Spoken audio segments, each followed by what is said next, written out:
Hi and welcome to another story, and today we have part 7 of Candyfloss by Jacqueline Wilson, continuing from chapter 14. When I got to school on Monday, Rhiannon was strolling around the playground with Margot and Judy. They had their arms linked, their heads close together. I hovered, not sure whether to run up to them or not. "She's like so boring now," said Rhiannon, "but Mum says I've got to be kind to her, though I don't see why. We bought her like the most exquisite outfit because her clothes are like so pathetic." "And babyish," said Margot. "And smelly," said Judy. They all tittered. "But it was like a waste of time because she barely says thank you." I started trembling. I ran right around them and shouted, "Thank you, thank you, thank you," right to Rhiannon's startled face. "Hey, cool it, Floss," said Rhiannon, giggling uneasily. "I didn't want the denim outfit. I didn't want to go out with you on Saturday. I wanted to see Susan, and I wish I had," I shouted. Rhiannon stopped laughing. Her face hardened, the delicate arches of her eyebrows nearly meeting in the middle. "Yeah, it figures. You and Swatty Potty, you're a right pair. You deserve each other. You be friends with her then, smelly chip." I wanted to be friends with Susan, but I wasn't sure she still wanted to be friends with me. I saw her way over at the other end of the playground, walking by herself, tapping each slat of the fence. I hurried towards her, but she saw me coming and ran into school. "Susan, wait, please. I want to talk to you," I shouted, but she didn't even turn round. I ran to the school entrance and rushed to the girls' cloakrooms, where we'd almost met before. I barged straight through, two girls giggling together. "What's up with Floss? Maybe she's got galloping diarrhea." They cackled with laughter while I ran up and down the toilets. They were all empty. There was no sign of Susan. I set off down the corridor, charged around the corner, and ran right into Mrs. Horsfield, nearly knocking her flying. "Oh, I'm so sorry, Mrs. Horsfield," I gabbled. "It's good you're in such a hurry to come to school on a Monday morning, Floss," said Mrs. Horsfield. She held me at arm's length. "But you don't look too happy, my dear. You're not running away from someone, are you?" No, I'm trying to run to someone," I said. "Well, I hope you find them," said Mrs. Horsfield. She paused. "If that someone's Susan, I think I saw her going into the library." "Oh, thank you, Mrs. Horsfield." "Don't be too long finding her now. Registration's in 5 minutes." I set off for the library. Susan was standing by the shelves, fingering her way along the first row of books, as if she was playing them like a piano. "Susan!" She jumped and dodged around the other side of the bookshelves. "Susan, you can't keep running away from me like this. You'll be sitting in front of me in 5 minutes. Please listen to me. I'm so sorry I wasn't completely honest about Saturday. I was just so stupid, and I feel awful now. I don't know why I went to Rhiannon's. I didn't have a good time at all. I don't want to be friends with her anymore. I want to be friends with you. Please say you forgive me. Will you come to my place next Saturday, and we'll have fun together and eat Dad's chip butties?" Susan blinked at me as I spoke, twitched her fingers. There was a little pause when I stopped. "Do you know, you said exactly 100 words," she said in a matter-of-fact way. "Susan, please, did you listen to what I was saying?" "Yes, I listened." "You want to be my friend now because Rhiannon's gone off with Margot and Judy?" "No! Well, yes, she has, but I broke friends with her, I truly did." "Yes, well, whatever. Only the thing is, Floss, I don't really want to be your second best friend." "No, I want you to be my first best friend. Will you come next Saturday?" Susan shrugged. "I think I've probably got something on next Saturday." She paused. "I have to go to the conference thing with my parents. Maybe the Saturday after." "That won't be any use. Oh, Susan, we won't have the cafe anymore. Please don't tell anyone, but my dad hasn't kept up all his payments, and we have to move out, and we're going to stay at Billy the Chip's place, but it sounds like it's going to be a really weird, and Dad's going to run his van outside the station. That's going to be weird too. And what am I going to do when Dad's out working? And I'm a bit scared about it, but I haven't liked to say because Dad's so fussed about everything." "Oh, Floss," said Susan, and she put her arms around me. I started crying, and she patted me on the back. "You won't tell anyone, will you?" "Of course not. I won't say a word. I'm sure I'll be able to come on Saturday. I don't want to go to my parents' conference one bit. They just haven't got anyone to leave with me with. Hey, Floss, did you know you said another exact 100 words? It's like you've got this weird gift. 100 is my all-time lucky number too." "So we're friends now?" "Best friends," said Susan, giving me a squeeze. "I've wanted to be your best friend ever since I came to this school. Are you sure you're okay about it, though? Rhiannon might start being your worst enemy now." "I don't care," I said, though my heart began thudding at the thought. I wish I didn't still have to sit next to her. "Don't worry," said Susan. "If she tries any funny business, I'll turn around and yank her off her chair again." "Yes, she looked so surprised when she landed on her bum," I said, and we both giggled. "She'll be even more nasty and totally mean when she finds out about Dad and me leaving the cafe and going to live with Billy the Chip. And I don't know what will happen when he comes back from seeing his son. Dad says I should go to Australia to be with Mum, and there's a bit of me that wants to. But I can't leave Dad. I'm all he's got. Well, he's got Lucky too, but she's really my cat. OK, we'll have to see if she belongs to anyone else, but I'm hoping, like anything, she'll be mine. Susan was counting on her fingers as I spoke. She stared at me in awe. That's another 100. You are a total phenomenon, Floss. A what? A phenomenon. It means you've done something utterly extraordinary. A phenomenon? I tried hard, but I couldn't say it. I started mixing Susan up too, so that neither of us could say it without spluttering with laughter. Seriously though, I said, wiping my eyes, would you say it's a good omen? I'll say. Dad and I keep waiting for our luck to change. Well, some good things happen, but most of all I'd like Dad to keep his cafe. No, most of all I'd like my mum and Dad to get back together, but there's no chance of that. I wish there wasn't such a thing as divorce. Why can't people stay together and be happy? Well, people change, said Susan. Like friends, my parents are divorced. Are they? So do you live with your mum or your dad? Both. They're married to each other now, my mum and dad, but they used to be married to different people. I've got all these stepbrothers and stepsisters. My family's pretty complicated. But suppose your mum and dad split up. Who would you live with then? Susan thought about it. I could see her brain trying to puzzle it out, as if it was a complicated sum. She frowned. I don't know. It must be so difficult for you, Floss. I got used to having two homes, but now my mum's house is let out to strangers, and my dad's cafe is going to be taken over, so I haven't got any real home. Dad and I have this joke about living in a cardboard box, like street people. I used to sit in a cardboard box when I was little and pretend it was my Wendy house. It was my best ever game for ages. I used to cram a cushion into the box and a little plastic cooking stove, and my doll's tea set and all my favourite teddies. I saw Susan was counting again, and I caught hold of her fingers. Don't count my words, it makes me feel weird. OK, I won't, sorry. Tell me more about the cardboard box house. In my mind it had a proper red roof with a chimney, and honeysuckle grew up the walls. I tried crayoning it on the box, but it just looked like scribble. There was a blue front door with a proper knocker. If Dad was playing with me, I'd make him pretend to knock on the imaginary knocker when he came calling. He was too big to get in the box with me. The walls would have collapsed, so he always said he'd like to sit in the garden on a deck chair. I'd get this stripy towel and put it just beside the box, and he'd lie on it. I'd make him a cup of tea. Not really. I'd just put some water in my plastic teacup, and I'd colour it a bit with brown Smarties. It probably tasted disgusting, but he always drank it right up, his little finger sticking up in the air to make me laugh. I loved playing house with my dad. I can see why you'd want him to want to stay with him now. My dad did never play with me like that, not in a fun way. He played cards and taught me chess and read to me, but he didn't ever muck about.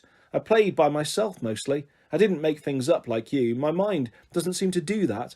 But I did play with cardboard boxes, little ones. I made a row of shoebox houses in my bedroom once, and then I started making whole streets with boxes of bricks, and lots of books too. They make very good buildings. Show me, I said, thrusting an armful of library books at her. We sat cross-legged on the library floor, while Susan built me a book house. I copied her, and then started making an elaborate tall block of flats. We turned our fingers into people, and made them walk in between the houses and climb all the stairs to the high rooftop of the flats. Then the library door opened suddenly, and we both got such a fright that we jumped, and the block of flats juddered and fell to the ground with a great clatter and crash. Miss Van Dyke stood glaring at us. Miss Van Dyke, the deputy head and the scariest, strictest old bat teacher in the entire school. What on earth are you doing, you two girls? This is a library, not a nursery playroom. What a way to treat books. Why aren't you in your classroom? First lesson started 20 minutes ago. Now put these books back this minute, carefully, and then come with me. You're in Mrs. Horsfield's class, aren't you? We nodded, too scared to say a word. Miss Van Dyke marched us briskly along the corridors and then prodded us into a classroom as if we were cattle. Everyone looked at us, mouths open. Rhiannon's eyes glittered triumphantly. I peeped, shamefaced, at Mrs. Horsfield. She had given me a gentle warning, and I'd let her down horribly. "These are your pupils, I believe, Mrs. Horsfield," said Miss Van Dyke. "I discovered them in the library building houses with the books, if you please. I wonder why you didn't send someone to look for them. They've been missing from your lesson for nearly half an hour." Oh, now I'd got Mrs. Horsfield into trouble too. Maybe we'd all have to stand outside Miss Van Dyke's office in disgrace, with our hands in our heads. Susan, Mrs. Horsfield and me. But Mrs. Horsfield was smiling calmly. "I knew where the girls were, Miss Van Dyke. They were taking part in my special bonding project." Miss Van Dyke frowned. "There's nothing about bonding projects in the national curriculum for Key Stage 2. "I know that, Miss Van Dyke, but sometimes one simply has to use one's initiative to improve classroom dynamics." I didn't have a clue what Mrs. Horsfield meant. Maybe Miss Van Dyke didn't either. She glared at Susan and me.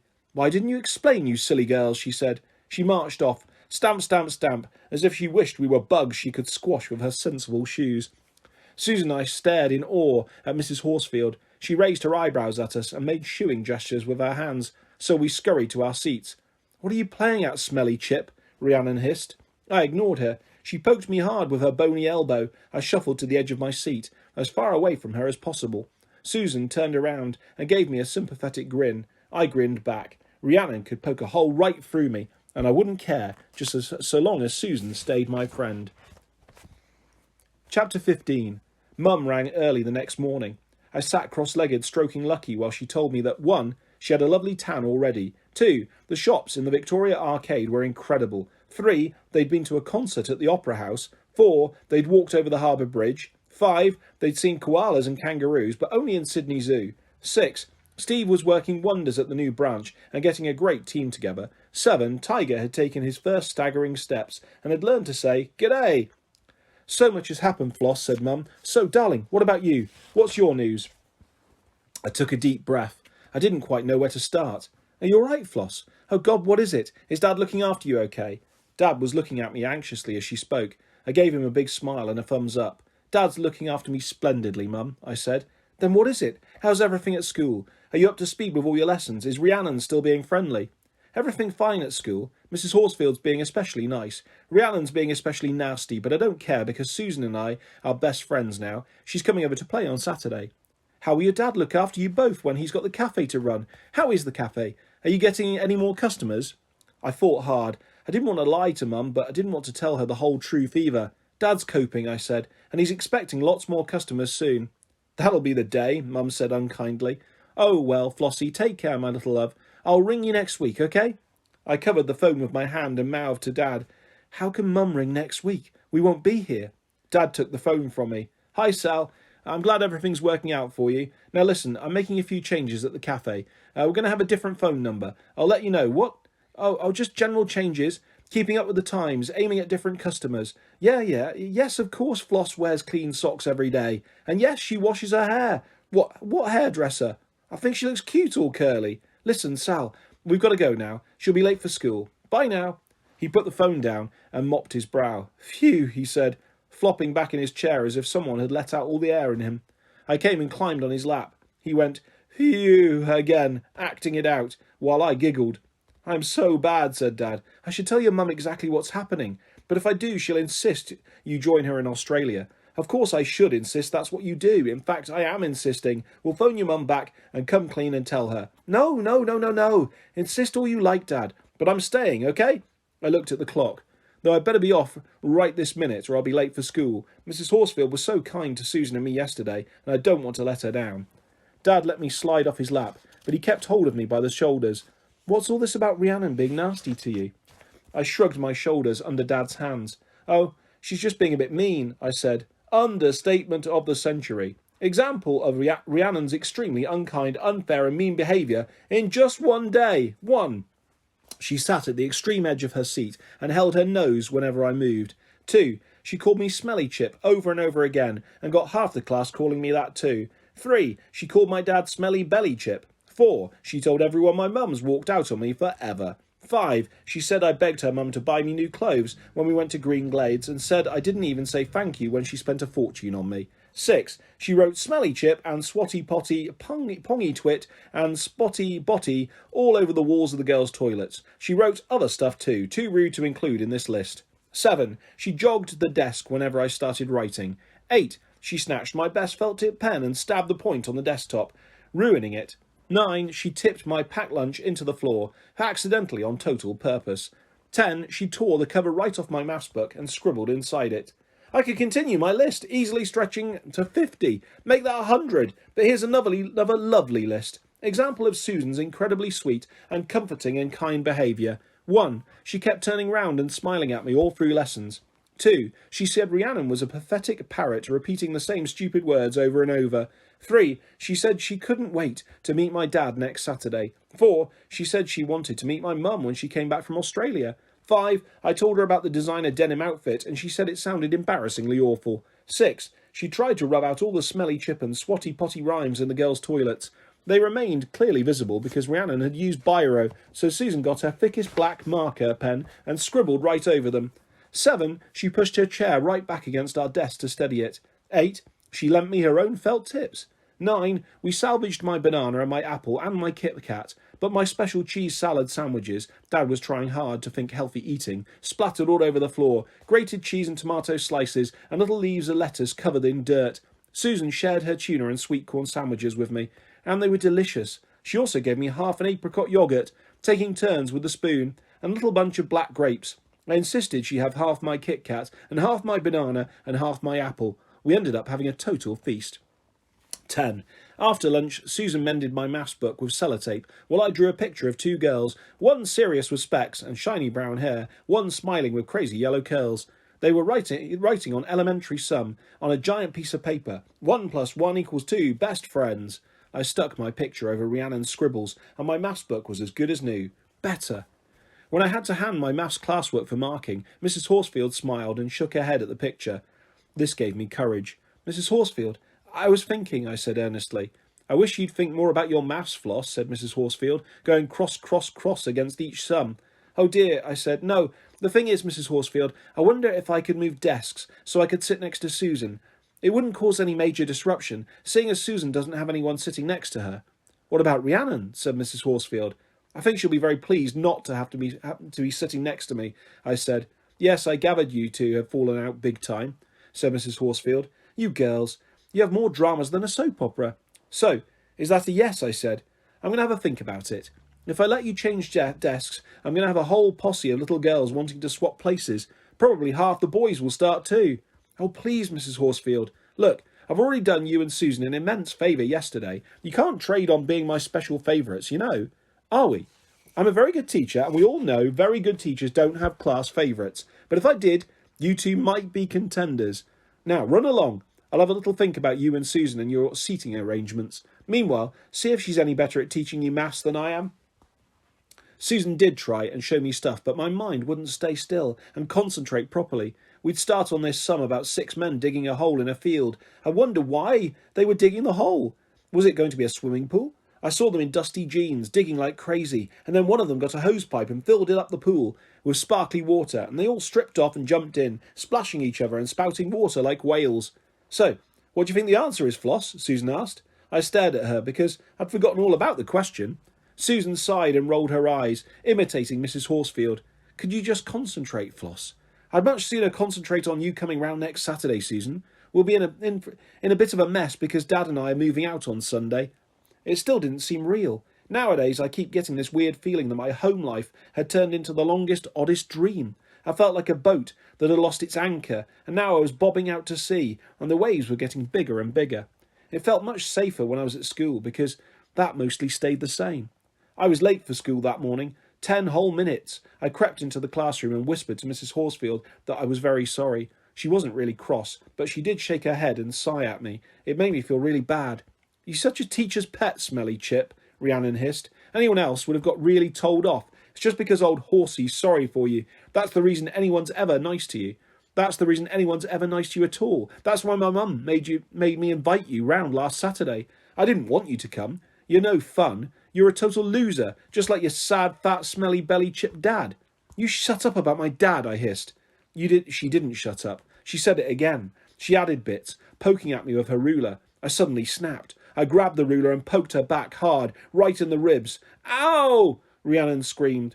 Mrs. Horsfield got to her feet. For goodness sake, stop that screaming, Rhiannon. I've been stabbed, Rhiannon shrieked. Let me have a look, said Mrs. Horsfield, sighing. She came over to our desk and looked at Rhiannon's front. She pressed gently all around Rhiannon's waist. I think you'll survive this savage attack, Rhiannon, she said. She picked up the ruler. I take it this was the weapon involved? It hurt, said Rhiannon. I'm sure it did, said Mrs. Horsfield. She looked at me. Were you the culprit, Floss? I nodded. I thought Mrs. Horsfield would shake her head and sigh at me and maybe tell us both off a little bit, but it wouldn't be serious. But she didn't shake her head or sigh. She put her hands on her hips and looked very, very, very serious. Flora Barnes, I'm ashamed of you, she said coldly.